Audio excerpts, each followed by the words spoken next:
Hello, ladies and gentlemen, boys and girls, gamers, geezers, geeks, and nerds alike. It's this week's Monkey Nut Punch podcast. Joined by Keith, or I lovingly call him my fat man in Thailand. How are we doing? I'm good. I'm good. I'm good. I just want to say my pronouns are attack helicopter. Just want to say that because I'm just waiting for when all this woke stuff disappears and everyone becomes obsessed with aliens Yeah. Well, or simulation theory, one of the two. I think the tides be turning. I think the tides will be turning. I think so too. The reaction to the Snow White debacle has been quite wonderful to watch. God, can that silly bitch keep her mouth shut? That's the first thing. This is the wonderful thing. She's now tweeting peace and love and everything, and yet she's the one that's spouted all the hate. It's like, oh, leave me alone. Don't attack me. Oh, I expected some of this, but it's like, no one else was spouting hate until you opened your mouth, right? And attacked a beloved classic by millions of people, and you wonder why people are now attacking you back. Duh. So, I found it quite amusing, actually. I just found it very, very funny. And Gal Gadot now doesn't get a pass from me anymore. She can fuck off as well. I've given her a pass because she's pretty. She doesn't get that anymore. So, how have you been? Because you were on holiday last week. Where were you? Yes, I went to Disneyland Paris with Nigel and his family. It wasn't me. My family went as well. Because that just sounds really weird. It was me and Nigel's family. I just bobbled along, went, I'm coming with you. Move aside, he's sharing the bed with me. Yes, it's we had a good one. We don't have Hello Dave anymore. Sorry. Hello Dave. Sorry, it's tradition. Hi Biff. Hi Tanith. And just because it's been 2 weeks. Hello Dave. Just to point out that I have Dave's book. I haven't got around to reading it at the moment. It's sitting downstairs in the front room with like kind of please read me. So I will read that and then I will leave a review. I'll give you 4 stars, David, because I didn't help you on this one. All right, just by default. Anyway, this week we'll be mostly talking about Babylon 5, The Road Home, and what do you call it? Babylon 5, The Road Home, Star Trek 3, The Search for Spock, and Star Wars Ahsoka. Well, we've got to talk about it. Look, I've been really good. I am not talking about Star Wars for weeks. No. We don't have to talk about it. We do. I mean, it's one of those things you cannot ignore. A bit like the whole Snow White bullshit. It's why I mentioned it. We've been off air for a couple of weeks and a lot of shit has happened. So, because somebody fucked off to Disneyland. I mean, honestly. Oh, go away. You're not like you've been buggering off the weekend holidays here and there and it's I'm joking. In Singapore, drinking Singapore slings. I wish. Star Wars has really had its day yet. Yeah, I agree, but we'll get onto that. Or should we get through that first, and then we can talk about the positive? Let's get all right. Let's get it over and done with. Because end with P5 was a positive thing. So yeah, Ahsoka. Yeah, it is a sequel to Rebels, so I don't actually know why they're calling it Ahsoka because it's Rebels. It is a continuation of the Rebels storyline. I mean, the positive things before I dump on it, right? Chopper was funny. The 5 seconds that Chopper's on screen, it's always cool to see a snarky dwarf. And he at one point he wants to commit mass genocide, which is brilliant. I love that droid. And that was one of my favorite things about Rebels when you introduced me was that Chopper was not like any other droid. He was a bastard, and he's a bastard in this. Has no problem with killing thousands of people. I love it. So he's a bit of a nut job. Anything else positive I can say about this show? I loved seeing Lothal in done properly. That was kind of cool. Ray Stevenson is actually pretty fucking good in this. I could watch him on screen with a fucking lightsaber, and that would be amazing. So he is pretty good in this. They have a loaf cat, which is kind of good. And that's where I finish on the good points. Yeah, the girl that they've ended. cast as Sabine is quite good, but she gets stabbed through the chest and survives. What is it with Disney Star Wars? You can get stabbed through the fucking chest with a lightsaber and survive now. It's okay, no problem. Poor old Qui-Gon gets stabbed through the chest, dies. Every other fucking whammon gets stabbed through the chest, dies. Survives. It's fucking ridiculous. Hera is massively miscast. I just can't. They've fucking cast Ewan McGregor's bit on the side now wife, and she's a Phoebe Waller-Bridge wannabe, and her face just does not work for Hera. You look at the cosplayers, and I mean this in a serious way. You look at the cosplayers. The best looking Heras are always black girls because that's what she kind of looked like in the cartoon. And in actual fact, most of the time that you see the green girls, they usually are black women because they have a smooth face. This is a white woman who's way too tall because Hera was quite short. This woman's 6'8" or something. She's huge, really tall, and it shows. It doesn't work. And then I don't know what it is with Ahsoka, but Ahsoka is meant to be nimble, fast, can jump, can run around, and I mean the fight scenes she barely hops around. It's so pathetic. There's a bit where she's got these two droids coming at her, right? And she does this flip around. She literally, her foot does this far above the ground. It's just lame. It's really bad, the fight scenes. I mean, they could have got a stunt double in at least. It looks like it's Rosario Dawson. She just can't dance for shit. And then the thing that's totally ruined it for me is somebody posted something on somewhere, and actually I now think, having said this 5 years ago, I say, Rosario Dawson's perfect for Ahsoka. She isn't. She's just always not really talking very much, and Ahsoka was always quite bubbly. And then somebody suggested the actress that should have played her. Just hear me out here. Do you remember Marvel's first Spider-Man film? Do you remember the girl that he fancied before MJ? The girl that was, the daughter of what's his the flying? Yeah, the Vulture, the flying. That girl, that actress, that's Ahsoka. Somebody did a mock-up, and I just went, oh shit, yeah, that does work. It doesn't, Keith. It doesn't matter because you can't help these people because they can't write character. You had a go a while back saying that this is the age. When I say a while back, I mean years back, saying that Stephen Moffat couldn't write female characters. Now, given all the female characters you've seen in Star Wars and Marvel, can Stephen Moffat write female characters? Because I think, he can write female characters. I think he can write better female characters, but I hate to say this, the last few things that I've seen out of Moffat have not been good. And I maintain that. I didn't think very much of Dracula. I really fucking didn't like that David Tennant series. I thought that was terribly bad, awful crap. So I don't, and but hang on a second, I would still take that over this. And I have. Because I'm not watching this. It's a shame because you were the one that introduced me to Rebels, and I loved Rebels. And but that was back in the day that they actually bothered writing. Yeah, no, it's true. It is true. It's not because what I've been told is that there's a lot of just long staring at each other,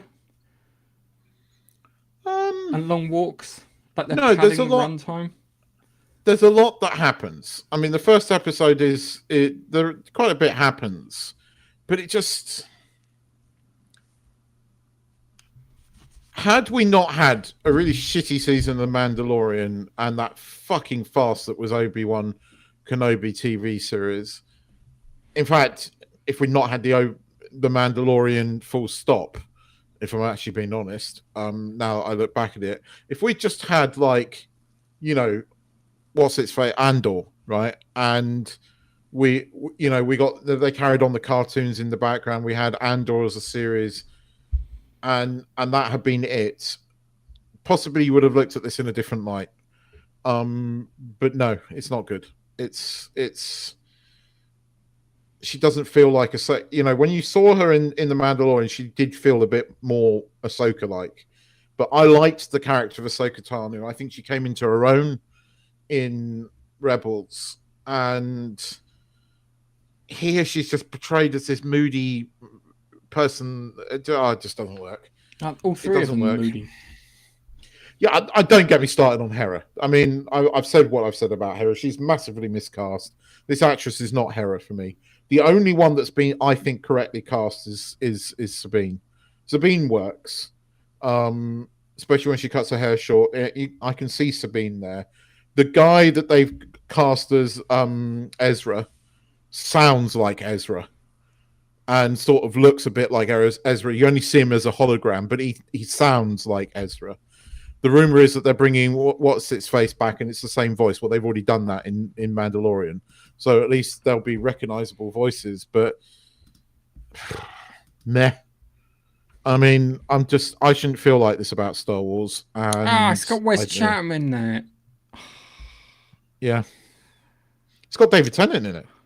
I know it's got David Tennant in it. I heard that. It's got Ray Stevens, and Ray Stevens is a really interesting kind of protagonist, and it's the only thing that will make me watch more is because I want to know where, how, and what Ray Stevenson is, if you know what I mean, where he fits in. But unfortunately, Filoni's taken the woke pill. He's taken the woke pill, and it's next Disney product, please. It's not the woke pill. It's the fucking serious lack of effort. That's the bit that gets on my tits. Oh, there's more effort than this. There's more effort in this than season 3 of Mandalorian. Definitely, you can see that. I'll give them that. But it's yes. I'm just looking at it, and it's. I actually have no interest for this. Really have no interest for this whatsoever. It's just. I don't blame you. It's telling a story it's telling one of the Thrawn trilogy things from like the 90s, and they're just bastardizing the whole thing. So I'm like, I just no, I'm dead. Star Wars is so dead. Like Marvel is dead to me now. Yes. Where's Chatham as in Amos? Yeah.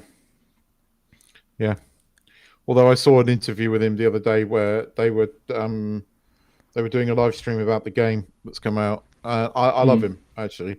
He comes across as a really nice guy. And every time I've seen him do the shows and the interviews and everything, he just comes across as a really nice guy and an enthusiastic fan of the material.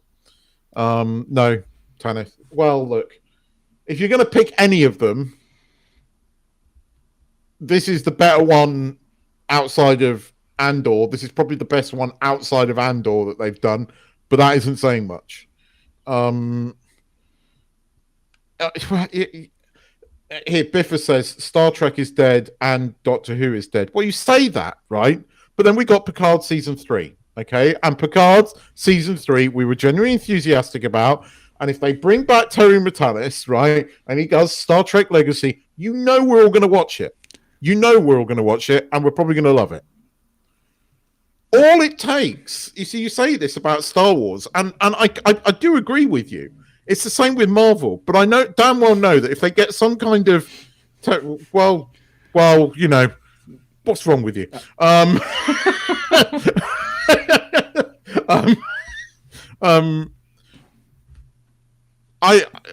Look, it's not perfect. It's not perfect. No, it's not. It's not perfect, but it was still the best Star Trek I've seen in years, and I've watched it numerous times. Hang on a second. It was a coherent story. It won on being a coherent story with like logic. Remember logic and characters and stories? It had that. I- You can't deny that I bit re- for it. It did have character and I logic. rewatched it this week and still loved the end. I liked it. I'm sorry, I liked it. I think if they can do that with Marvel or Star Wars, we might end up liking it. I don't think they're going to. No. I think Hollywood is fucked. Marvel is fucked. Disney is fucked. Right? The best thing they can do right now is sell off the parks, or you won't be going to Disneyland next year. No, God, no. That's the last thing. That's where that's where they get their money from. No, I think. Hang on a second. Even with a reduced attendance, they're still getting more money from the parks than they are from the bloody what do you call it? But it'd be the parks that will go. That's the problem. Because Disney are fucked. I'm saying sell the parks to save the parks, because that's the only thing about Disney I like. What do you call it? That's the no, it's the what do you call it? That's the bit that makes them guaranteed to make the money. That was the thing that kind of cocked them up in COVID. Yeah, it's the thing that makes them. Trust me, go online, book a trip without actually booking a trip, and see how much money you fork out for it, and you go, oh yeah, I know how money now. I know, but they're not making any money. They've lost money, and this year they're going to have lost billions. And I mean, they haven't had every single movie they've made is a flop. Time for something fresh. I hear there's something up and come author in Basingstoke. I wonder who that author could be. I wonder if he's released a book recently. I tell you what, Dave, you are better than 95% of people working in Hollywood. There you go. Oh wow, I didn't know that. Did you know that Walt Disney World makes as much money selling popcorn as it costs to run the nightly fireworks? Yeah, that's amazing. The reason I said that was I don't want to see the parks disappear. I don't want to see the parks because it's still my dream to go to Disney, at Disney World. But I just I don't want to.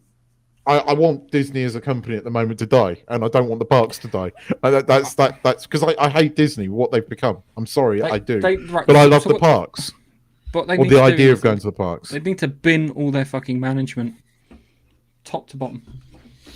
Yeah, just bin them all because they're making all the wrong decisions. Seriously, Kathleen Kennedy gone, Kevin Feige gone, Iger gone, all the people that have been doing this stuff, it's just gone, all of them gone because you're not doing the right thing. If you're not making money, you're not interested in it. It's either that or they consolidate down and just run the parks and make a couple of movies a year.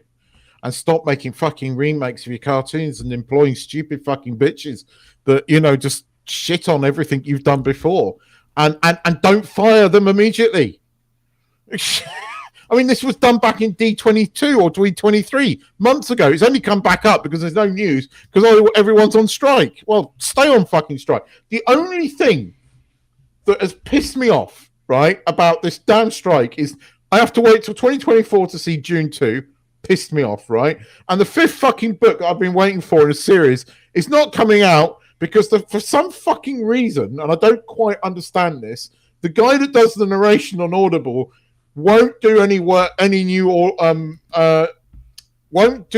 new narrations whilst the writers are on strike, which I didn't quite understand. So I don't get my fucking fifth book in a certain series. I'm annoyed. My wife and Biff are having an argument over which better. I like Universal. Me and my son love Universal. They have got the cooler rides. The Velocicoaster's just my whole but there's something special about Disney. I'm with Tanith on this. I know that Universal has some cooler stuff. I know that Universal has Harry Potter World and all of that shit, but there is something special about Disney that no other company can quite touch. So I get it. There is some, given the choice, I want to go to Disney and Epcot. I'd go there over Universal, even though Harry Potter and everything else. And I know I'd probably have more fun at Universal, but there's something. There's something. It's not an argument. She's right. It's not an argument. I agree with her. It has lost. I'll be honest with you. It has lost its shine a little since the pandemic. The staff at Disney were like on form before the pandemic and after the pandemic, they're not as engaged as they were, which kind of sucks. And that was the one thing that really separated it apart, was the people that they had there, and you could really feel the difference. And as soon as that went down, that's when I was like, I think Universal might be better. I love Harry Potter World. The bloody dragon on top of Gringotts is fantastic. When you go to Gringotts and you just got the big dragon just breathing fire every so often, that's just, I really enjoy that. Did you see the male princess at Disney Parks? No. Yes, I've heard about this. What the fuck? Yeah, that's true. Right. So the long and short of it is Ahsoka is not very good. No, not really. I can't get excited about it, and it's a shame. It annoys me that Disney have taken everything and destroyed everything. You know, the same thing seems to be happening with has happened with Star Trek. The only damn good thing to come out of New Trek was Prodigy, and they cancelled that, which was actually the only Star Trek other than Picard season 3 that I've actually enjoyed out of this new lot, and they cancelled that. So, I'm rewatching shit. I've been going through Lucifer. I rewatched Picard season 3 because kind of got a bit sick of Lucifer for a while, so I watched Picard season 3, then came back to finish off Lucifer. I'm just rewatching stuff. I'm rewatching stuff, and I'm interlacing it with other things that are coming out. So I watched B5, which we'll talk about in a minute. And yeah, there's nothing coming at the cinema. Hollywood are fucked. And they should stay on strike, because then there's going to be a reckoning. Because, no matter what you believe, you need to have some money in the pot. The thing that happened at Warner Brothers has now happened at Amazon Studios. Unfortunately, they're still fucking making Rings of Power, but apparently that is already pretty much in the can, so they can't cancel it. Yeah, here we go. Oh my god! This shit needs to end. Sorry. All right, sorry, Keith. I'm just going to interrupt you here because it's like, check one. I'm not too sure if it's genuine because it comes from a thing called Mousetrap News. No, it is Disney real. characters for the first time is a magical experience. In fact, most people seeing the characters for the 100th time, it's just as magical. Disney does an amazing job with the character interactions, especially in their parks. However, the latest development in Disney character meet and greet is nothing but controversial. Now, men can play the role of Disney princesses in the Disney parks. Oh my fucking word! Oh my word! Oh my god! Part of me is like, kind of, this is I can't. I can only find one source, and usually when I do my other podcast, and I can usually find 3 or 4 sources to back up what I'm saying, unless it's something funny, and then I'm keeping it from that one source. But it's,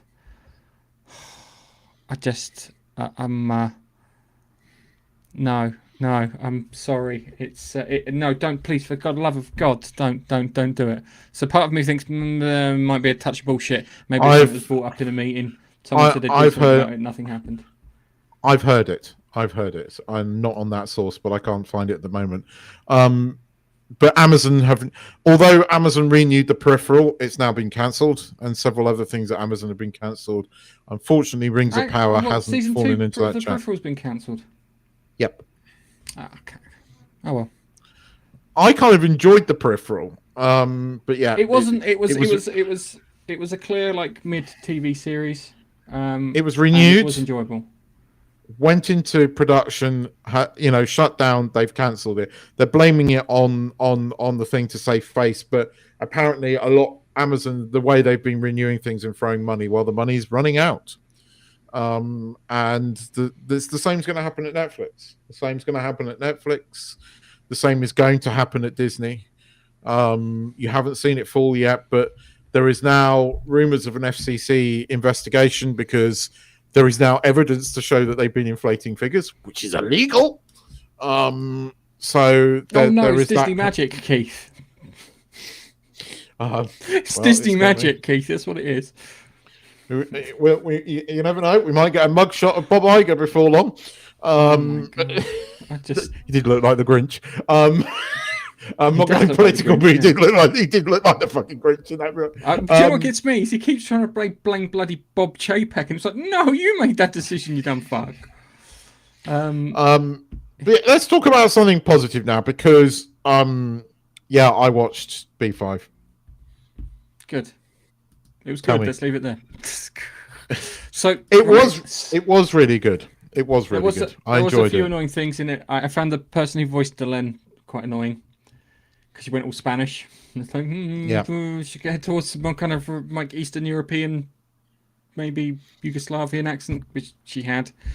So you had that. That was thingy. I like the bit where it was like kind of, I've got this new job, and all I'm doing is opening shopping malls and cutting ribbons in hospitals. And then he turns up, goes, I've got this new reactor. Goes, oh really? Okay, cool. I'm just gonna cut the ribbon, I suppose. And then they turn it on, and as he turns it on, he turns around and goes, what did you say it was powered by? They went tachyons. And then if you know anything about the B5 episode where they get B4, if he gets exposed to tachyons, he'll get dislodged in time. And he's like, oh crap. Just like a boom, which made sense. It didn't come from back. The downside is if you're someone new watching that, you have no clue of what's going on. No, that was very much for the fans. I thought the guy they found to play Franklin sounded like Franklin. The guy they got to play Garibaldi was like Garibaldi. And Zathros was very good. Delenn was not. Shakar was awful. Yeah, Shakar wasn't. And that was a bit of a letdown. Delenn and Shakar were not good.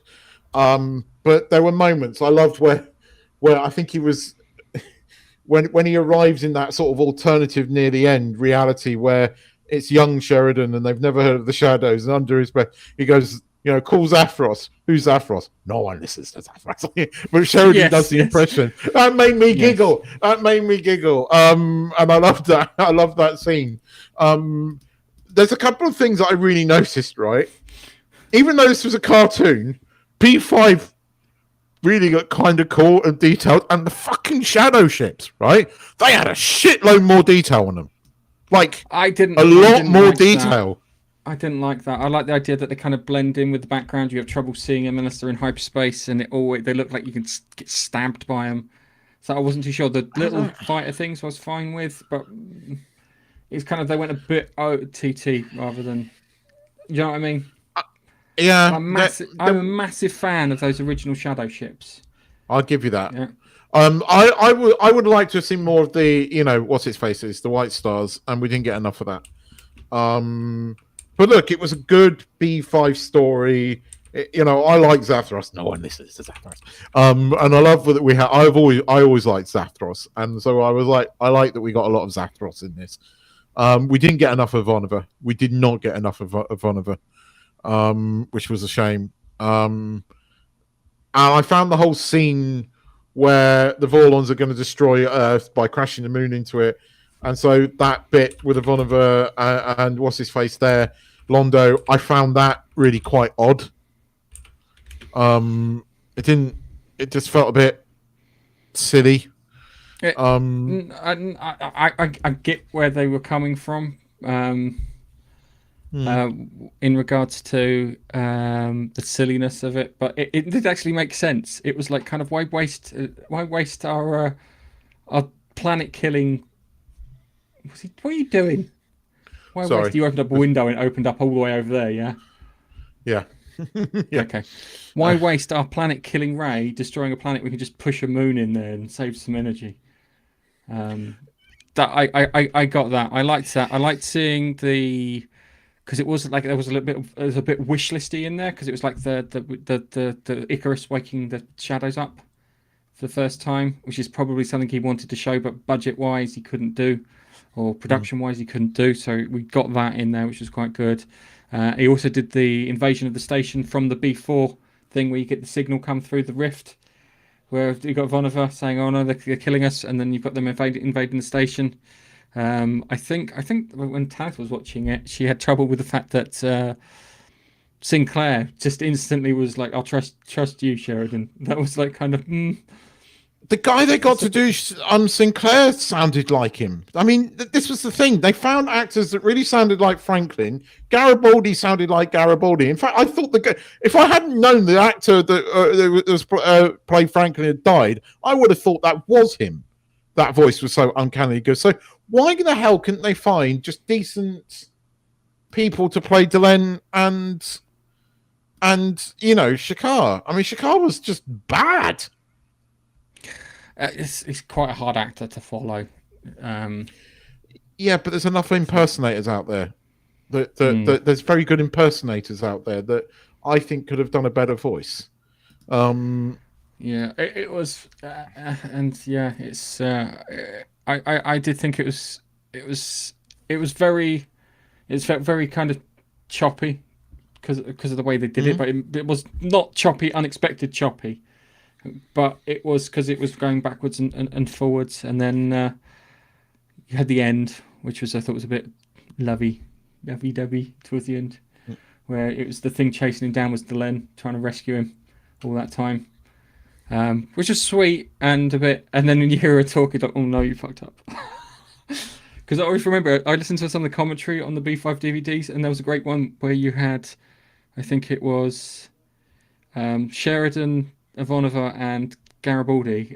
So it's what's his most Bruce Boxleitner, Claudia Christian, and Jerry Doyle, and they always said whenever Watson spoke, Mara Furlan spoke, they always were like, "Quick, find a chair," because she was had the long diatribe things. She did, but she had gravitas. Yeah, no, she could. No, but her and Jakar.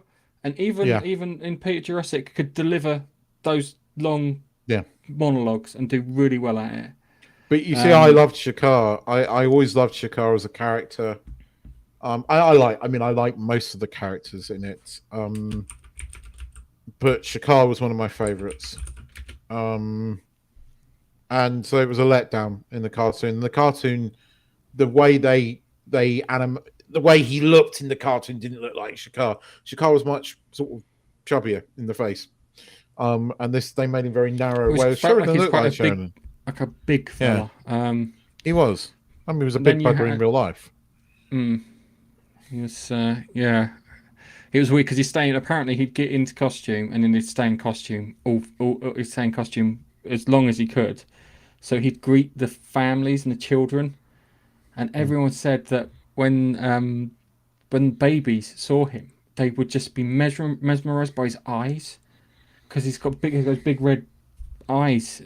So he was they'd be absolutely mesmerized by his eyes, and they were like, "Oh."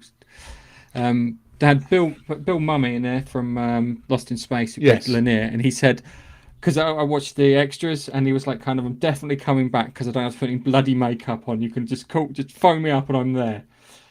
Which was quite an interesting thing, and they had some interviews and bits with people behind the scenes, and you got to see some of the guys doing it.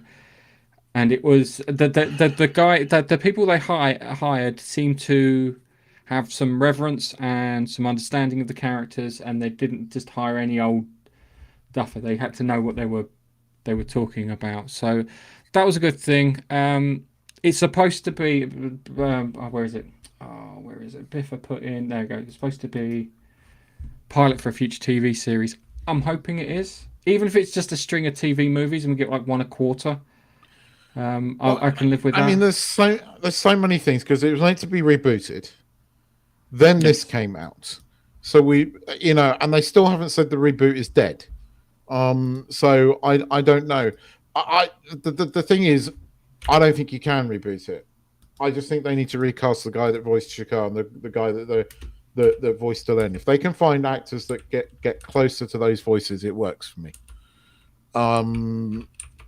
It works for me. Look, this felt the most B5 thing in a long time, and I really enjoyed it. Overall, I enjoyed it. There were things about it, but then, if I'm being honest, and I can say the same about Picard season 3. Shh, don't tell Biffa. But I enjoyed it, and it was a good watch, and there were moments that genuinely made me laugh.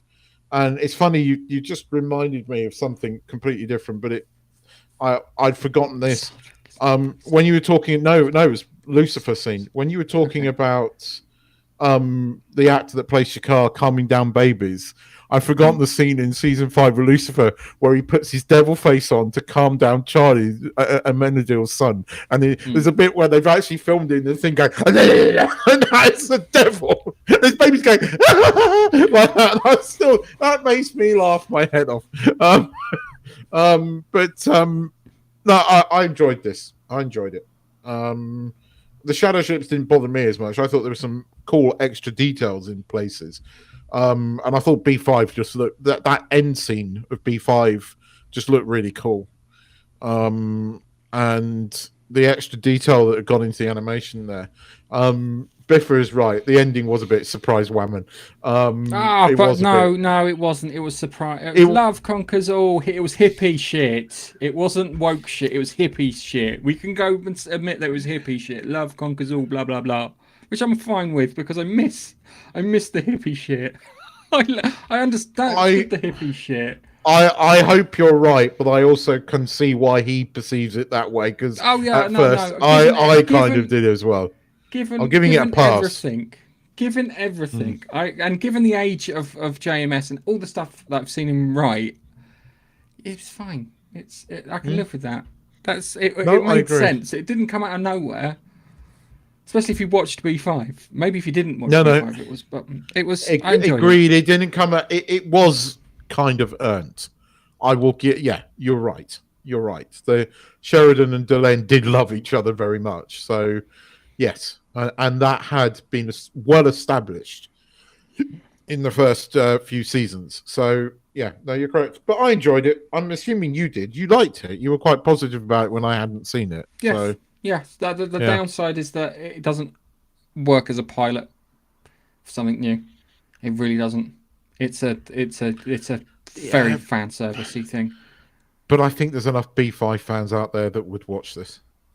Yeah, well, Um, I bought it on 4K Blu-ray, so yeah, I think there's enough of enough of of- enough fans out there that want to see it, and you never know, right? I mean, things if this strike carries on, it might bring a resurgence around, and people start streaming it again and watching it all again.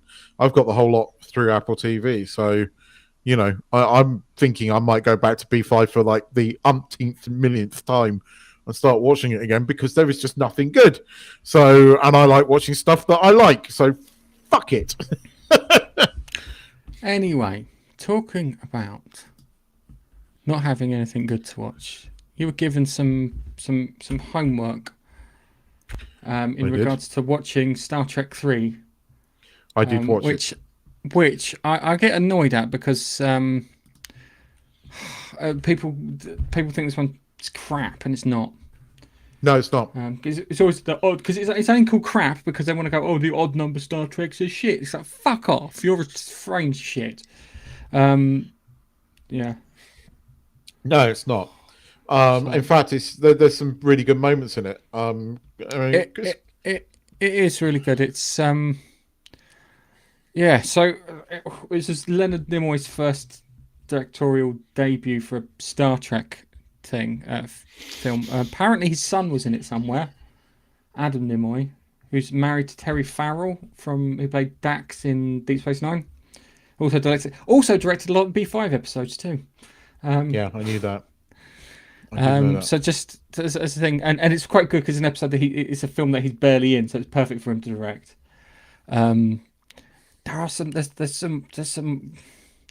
there's a weird bit in there I want to go back to when with Savick and Spock on the planet, which I'll cover on, but it's let's think about it. So I'm trying to think of the best place to start. I might as well just start at the beginning. So it starts off with the Spock dying scene, and it's like tiny and it gets Yes. bigger in black and white. And I want to know how the security footage managed to match the cinematography. Um, always a big question. Because apparently reviewing the security footage and McCoy's having issues because he keeps thinking he's Vulcan. And there's a bit further on where he's on the science station and he says something and it's Spock's voice and everyone turns around and looks at him and he's like, "Did I do it right?" I went, "Yeah, you did it fine." He's desperate to get off the planet and I think it's supposed to go to wherever it is on the Vulcan homeworld to have his chakra or not chakra. What do they call it? What's it called? It was chakra. It was the chakra. Is It was. it chakra? Oh no! What was it? Katra. Katra. Katra. Sounds like chakra, but it's Katra. To have his Katra removed.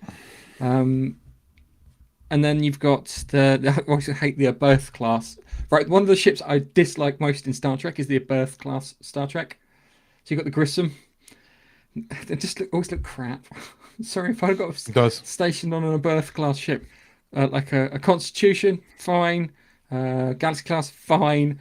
Whatever the one that the Reliant was, fine. Nebula class, fine. Defiant class, fine. Voyager class, fine. Just the Birth class, you look at that, and that's one ship in Star Trek that always has the shit beaten out of it. And they've gone to the Genesis planet, and it's part of my brain was like kind of in my youth I always thought that they reformed the planet that Khan and that lot were on, the one where they had the cave and everything. Then I realised no, that Nebula built the planet. The Nebula went at the end of the thing, you see it go, and I was just like, oh, it's taken like 40 years to figure that out. Then they put the Genesis planet together and whatnot, and they're down there and they're looking for stuff. They detect stuff, and the captain's being very like, I don't want to get in trouble. This is like really sensitive. If we fuck this up, it's my job and your job and his job, everyone's job here. Yeah, we have to do this by the book, by the number. If anything weird shit happens, I'm calling it in because this is supposed to happen. So he's got that. You got Sarek going, "Oh, we've detected something down there. We can go and have a look. It's the climate's real weird and this, that, and the other mad shit's going down there. We need to go down there and see what's going on." And it's like, oh no. And then you've got Kirk, who's decided that, you know what, fuck Starfleet. He's just reached the conclusion after talking to Savick. He's gone, nah, fuck Starfleet. I'm going to steal the Enterprise. Well, yeah, I mean, a lot happens. You're sort of paraphrasing a bit there. I mean, they get back to Earth. They think Spock is dead, although they can't understand why McCoy is kind of channeling Spock. Yes. Right? And then they see that he does something to him, but they still think Spock is dead. Right? And it's only when Sarek turns up at his door and says, what the fuck were you doing? How could you do that? And Kirk's like, well, what the fuck are you talking about? And Sarek's going, you left him. He's dead. He's dead, Jim. He's dead. Yeah. And then everybody gets re sort of assigned because they basically said the Enterprise isn't going to get fixed. The Enterprise is being decommissioned, which doesn't make any fucking sense, right? No, it does. Bearing in mind the end of No, hang on a second. That ship is shagged. That ship is absolutely shagged. They all have to do is come back into dock because the superstructure's fucked, mate. If it gets into a fight, it's just going to crumble like a paper bag. Yeah, like Galactica was at the end of Battlestar Galactica. That's all they had to do. Is just tell us the superstructure's gone, mate. It doesn't make sense in anything, but you're right. If they'd said something like that, you're right. But it looked shagged too. Yeah, but it's that at that point that he realizes that there might be a possibility that Spock is still alive, and then meanwhile you see Sarek and David beam down because they detect a life form that they shouldn't be detecting. And then it cuts back between Kirk's lot and this, and then basically Kirk goes and asks permission from a very 80s looking American person, I should say, of color. What he does, the black dude in charge, the guy in charge of the Admiralty. He goes to him, he says, look, and he turns around and goes, look, you've got 48 hours to find him. If you don't find him, sort it out in 48 hours. It's your badge and your gun. I mean, we should say that the Genesis planet has caused quite a lot of political upheaval in the Federation, and they do touch on that. They basically say, look, everyone's a bit pissed off. People think we've got like some kind of fucking weapon of mass destruction, super weapon, and so this is all a bit touchy. So I can't just let you go wading in there, Jim, with a fucked up ship because problems. And so you do kind of understand where he's coming from, but Kirk's like, fuck that, I'm going anyway and I'm going to steal the ship. cut back to whatever it's called, the Grissom or whatever it is, and then Great Scott turns up as his really sort of no. So no, because you have the bit where he picks up the Genesis information from his bird, and he goes, "Have you read it?" And she went, "Yeah," and he went, "Oh fuck, I've got to kill you now. Well, I get to die with honor." Did you know in the original draft of the story that's supposed to be a stolen Romulan warbird? Yes, because she was Romulan. Effectively, she looks a bit Romulan, but they never. I'm sure she was touched on it. They put like a thing over it, so she didn't look. She got. Rigid. I thought she was meant to be a Romulan. But yes, I did know that she was meant to be. Okay, so she gets blown up. And then he comes up and he blows up the Grissom, and Sawak and Thingy is still down. Then it cuts to Kirk and the whole, them nicking the Enterprise scene. Uhuru, I love that bit with. Right, go on. Hang on a second, because they do the thing with the cloaking device. Yeah, and I know that. Right, so cloaking device in like kind of Star Trek is supposed to bend light and thing. It's not. It's not supposed to distort space behind it. That's only there because it was really crap to say there's an invisible ship out there and no one gets to see fuck all. Yeah. Because it would be a really crap fucking thing if you just look out the window, it's there. Yeah, you could spot it on the sensors with easy. The stars are getting distorted over there. Yeah, it would. But for the sake of the story, you've got that kind of distortion, and it has that weird noise, which is really cool. The decloaking noise, which I actually love. Yeah, I liked that. I think the bit where they steal the Enterprise is great because it's a whole sort of 10-minute scene. You get the really sort of insufferable young cadet with Uhura, and then Uhura just turns around and fucking get in there, go on, get in there. And the whole bit with Sulu and the fucking two beefy fucking security guards. It's like, what do you want, Tiny? And then like Sulu fucking decks him. No, don't call me Tiny. I love that. Scotty has the best two bits in it. Yes. He removes the spark plugs pretty much from the Excelsior. Yes. And he hands them off because it's like these are the spark plugs. And then the bit with the doors where they're leaving. He goes, Scotty, the doors, Scotty. We're getting close. Scotty, the doors. Yes, I know. Do you know what the thing is? I fucking loved it as a kid. I loved the Excelsior. The Excelsior was cool. I really wanted to see. It had a thing on this that it could go up to warp 23. Yep. That's when they said transwarp was like something different to what they then decided transwarp was, and then they changed it again when the Borg developed transwarp conduits. So hang on a second. I know that they changed the warp scale between the original series and Next Generation. Yeah, so they changed the warp scale. So it's like kind of, and I'll probably wind up doing it again. But they definitely, they moved it around and stuff.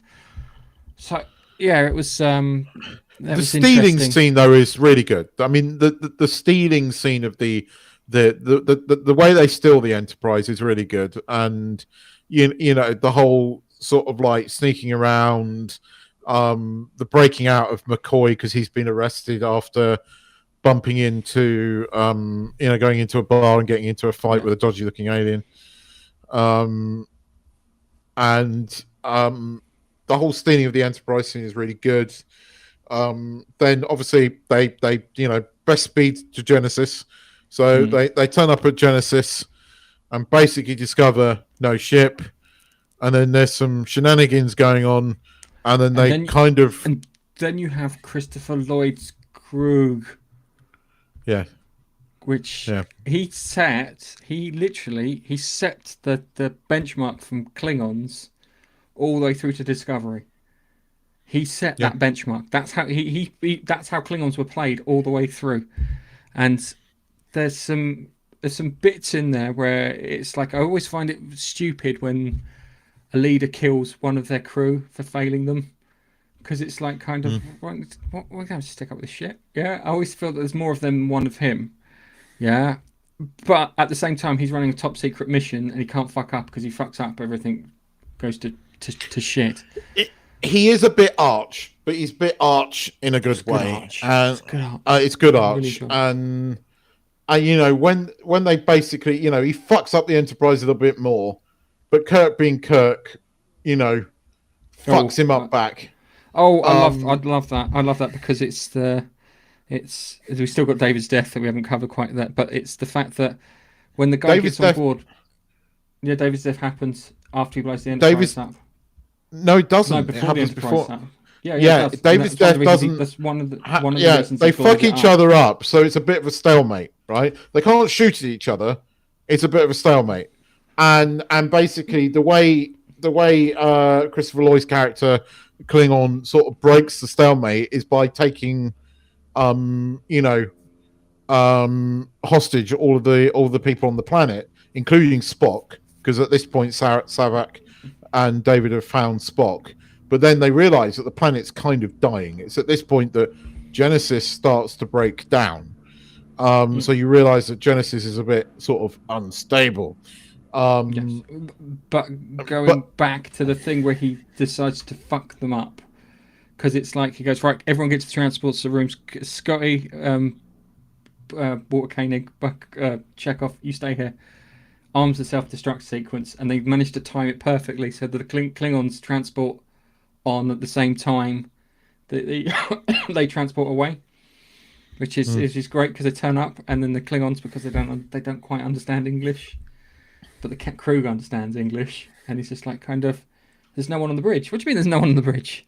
Because all I can hear is the computer. It looks all automated. It's doing something down. It's like holds it up to the thing. He goes 5, 4, and he goes, get the fuck out. He's like, get the fuck out of there now, like that, because he knows his English. He knows what a countdown sounds like. He knows what he's been. And then the Enterprise, which is one of the main, I describe it as a character itself, dies, which I think is probably worse than killing off Spock. But the emotion of that scene, because obviously David gets killed before this. I was more emotional. Actually, hang on a second. I'm more emotional about the Enterprise blowing up. They were more emotional about the Enterprise blowing up. But Kirk. I mean, that was a bit quite good acting by William Shatner, where it's like, "You bastard, you killed my son." It's like, "What did you say? You Klingon bastard, you killed my son!" And it's there, and it's raw. And then he's like, "Well, fuck you," and he does the whole blowing up the Enterprise, self-destruction of the Enterprise, and they do the ultimate thing. They kill the Enterprise, which nobody ever. That was probably the most shocking moment in any Star Trek film. It's more so than killing off Spock. Where they're standing on the thing and you can see it burning up in the atmosphere. Yeah, and you're like, oh, I'm so sad. Just watching them, when they're looking at it, going, we like that ship. I thought we were going to get it fixed. But no, but there's that great, and Kirk questions himself again. Rare in Star Trek history that Kirk questions himself, and there's this great line. He goes, "What have I done?" And McCoy turns around and puts his hand on the shoulder. The only thing you could have done, Jim, you gave us a fighting chance. And it's that little moment, and it's brilliant, and it makes the emotion of the whole scene. And then of course that pause in the action to sort of give the Enterprise one last swan song, and the whole destruction of it was so well filmed. Oh, it looked fantastic. It did. You see the top layer blow up, and then the front part of the saucer section comes out, then it tips over as it gets pulled into the gravity well. They really thought that thing through. And then of course, I mean, by this point you realise that again. You mentioned earlier about him killing off a crew member. Well, most of the fucking crew, beamed onto the Enterprise. So you've only got a few Klingons down on the planet taking hostage because they had to beam some of them back up because he only had a very small crew complement, and he lost most of them. So at this point, they're like, right, let's go find them, and they get to them, but the planet's basically getting destroyed around them. Yeah, and they get beamed up to the ship, but they won't. It's like, look, this planet's dying. Kirk's like, beam us up. So he beams everyone up but Kirk, and then he beams down. Yeah. Right? And then we get the fucking Gorn fight all over again. But this time it's two arch actors fucking fighting each other on this planet that is exploding, and you get all these one-liners, and it's like, the bit where Kirk still tries to save him. Kirk still tries to fucking save him, and then he tries like to kill him. And then Kirk just turns around and starts kicking him and says, I have had enough of you. Yeah, and kicks him off the thing. And then he beams up thinking he's about to, he's going to then have to fight a lot more Klingons. But oh no, the crew of the Enterprise took the one fucking Klingon left on the ship hostage. And they overpowered. Then they're all like kind of, can you read Klingon? I haven't got a clue. I think it's which button? Which is the button that makes it go? What's the on button? Just when you think the film is over, no, they managed to. It's like this one. No, this one. This one. That whole thing with Scotty and Sulu, and the ship goes into warp just as Genesis goes. One of my favorite spaceship designs of Klingon Bird of Prey. Oh, the Bird of Prey is awesome. The Romulan Didaradax one, and the original Enterprise are the ones that in Star Trek, even at Excelsior to a degree, but they're the ones I look at and go, I like them. They're nice. And so then, best speed to Vulcan. They land on Vulcan, and basically, there's a whole thing of there's Vulcan mysticism and Kalinar, and all this like chanting and stuff. And basically, Spock turns up with Catra, but still a bit vague as to who it is. And then the film kind of ends with him going and quoting the friend line, isn't it? It says to Kirk, he goes, "Is the ship safe?" And he goes, "Is the ship safe?" And that was a good one. I really like this one. One of my favorite ones. I loved it. It's funny. You always sort of like diss it, and then you actually go and watch it, and you go, "No, actually, this was a really fucking good one." And I think it's that myth that all the odd numbered Star Trek films are bad, and they're not. The actual only odd numbered Star Trek film that's truly bad is really and even that's not truly bad. Is Star Trek 5, but we'll come to that because actually I'm watching that at the moment, and there are some good things. The fucking bridge of the Enterprise, really fucking cool in Star Trek 5, but we'll get to that. Because the bridge you see at the end of spoilers, Star Trek 4 is not the same one, and there's a thing about that. But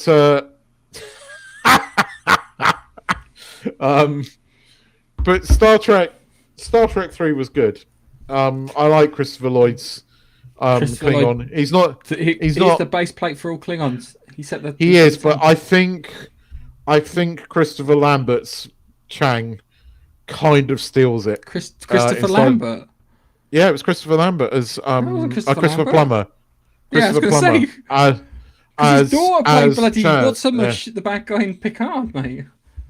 Christopher Lambert, Plummer's daughter, Plummer's role as Chang. You tuck back.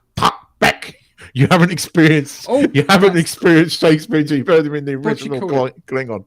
Well, that's the other thing too, because this was the first time you had the Klingon language. Yes, and this is true. Developed a Klingon language. Actually, no, don't you hear it at the beginning of Star Trek? I think you do hear some of it. You do, but it's not the same. It's okay. Yes. But no, I think I'm looking forward to getting on to Star Trek 6. But no, this was good. This was actually good. I've forgotten how good it was rewatching it recently, and I went straight on and watched Star Trek 4 because you had to complete that trilogy.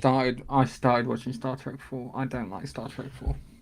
I really don't. There's bits that I like. We can talk about the fact next that week. they got Klingon Bird of Prey flying around in that's cool. Outside that, but I love the fact that they call it the Bounty. But we'll come back to it. I liked the name of it.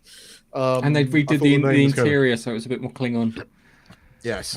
But we will come back to it because there are things in Star Trek 4 I genuinely enjoy. It's as a movie, I get it, but there are things I like. The director's cut is better. There's a few scenes. I've got the director's cut. There's a few extra things in it. The cinema. It's not the director's cut. It's the cinematic one because Star Trek 4, when it was broadcast on TV, was cut down. Biffa, and that was the one that was available on video. I'm just like, Biffa, go back and watch it and listen to how they sound. It's not Klingon. I'm such a fucking nerd knowing that. No, you're just a It's Star not Trek Klingon because when I encyclopedia. put my notes, hang on a second, 'cause when I put my notes together, it's got this is the first time they spoke Klingon, as in Klingon, as in the constructed Klingon language. You not see, as in actually, made up right? Yeah. Gaff will never admit this, right? But it's but it has to be true. He is the most Star Trek encyclopedia person No, I know. I'm He not. knows more about Star Trek. Yes, you fucking are, because you don't- love Star Trek, this is- and you're never going to admit it. But this one is of these special- days, this is- one of these days, you will admit it. You know more about Star Trek than anyone I fucking know, and you still claim not to be a fan. I call bullshit. I call fucking bullshit.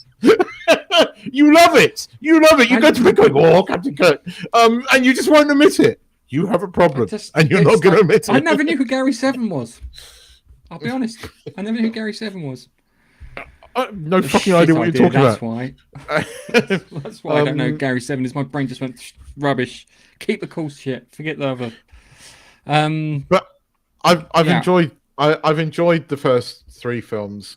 I actually enjoyed Search for Spock way more than I thought I was going to. And yeah, we need to go through Star Trek 4. There are moments in there that are quite good. I'm going to watch it. It's when we get to Star Trek 5, and I'll be like. Actually, the opening to Star Trek 5 is quite good. The opening, I'll let you rewatch it, and you'll go, actually, yeah, I like the beginning of it. Yeah, no, sorry, Steve. I have no idea who Gary Seven was. I learned that like 2 years ago who Gary Seven was. I know why, because if it's poop, my brain just fucking rejects it. What? You're gonna have to tell me because I have no idea what you're talking about. Do you know who Gary Seven is? No, I have no idea what Star you're Trek, talking the original about. series. What? Gary Seven in the Star Trek original series. Oh my god! Why do you think I know more about Star Trek than you? Oh, fuck off. Go on. Go on. Anyway. He's got hidden posters. Anywho. Who is Gary Seven? Explain to me. Novice. Thanks, Steve. Time traveling alien that was living on Earth with a funky door and a cat and I remember. Now I remember. And a sexy assistant. It was kind of their version of Doctor Who. Yep, I remember now. I know what you're talking about now. I do remember that episode. It's not just me. I couldn't remember fucking Gary Seven. I thought it was a terrible idea.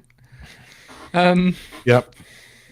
Anyway, going back to Star Trek. So we've got the next one to watch is the Voyage Home, which features the whales. And I'm not talking about the country. They made a mistake. They bring 2 Welsh people back from the 20th century.